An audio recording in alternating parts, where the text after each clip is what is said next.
कनेरी येथे गोकुळ शिरगाव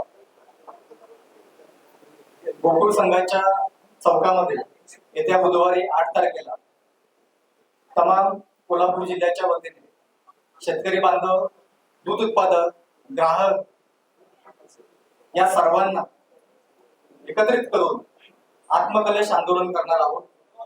त्याचं कारण गेली 2 वर्ष जी गोकुळची बदनामी सुरू आहे, गोकुळ संदर्भात अनेक तर्कवितर्क चालू आहेत, याचा उद्रेक, याचा राग शेतकऱ्यांनी व्यक्त कधी करायचा आणि या संदर्भात आम्ही येत्या बुधवारी आत्मकलश आंदोलन 1 दिवसीय करणार आहोत।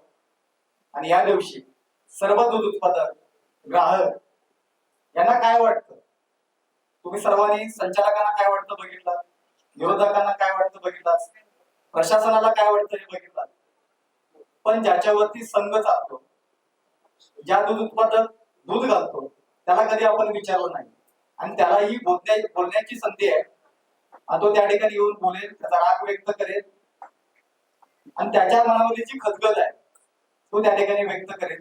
माझी सर्वांना विनंती आहे, तुमच्या माध्यमातून तुम्ही या आणि कोल्हापूर जिल्ह्यातील सर्व दूध उत्पादक त्या ठिकाणी येणार आहेत अशी त्यांना सर्वांना मी विनंती करतो। आंदोलनाचं स्वरूप आहे की कनेरी येथून आपण सुरुवात करतोय, चौकापर्यंत आपण जाणार आहोत। त्या ठिकाणी मी आत्मकलश 10 वाजता बसणार आहोत आणि बसल्यानंतर दुपारच्या सत्रामध्ये प्रशासक येईल, त्यांना निवेदन देणार आहोत आणि दिवसभरामध्ये अनेक शेतकरी त्या ठिकाणी मनोगत त्यांचे व्यक्त करणार आहेत आणि आम्ही सर्वजण त्या ठिकाणी गायी, म्हशी, महिला, दूध उत्पादक सर्व आम्ही त्या ठिकाणी एकत्र येणार आहोत, मोठ्या संख्येने त्या ठिकाणी उपस्थित होणार आहोत।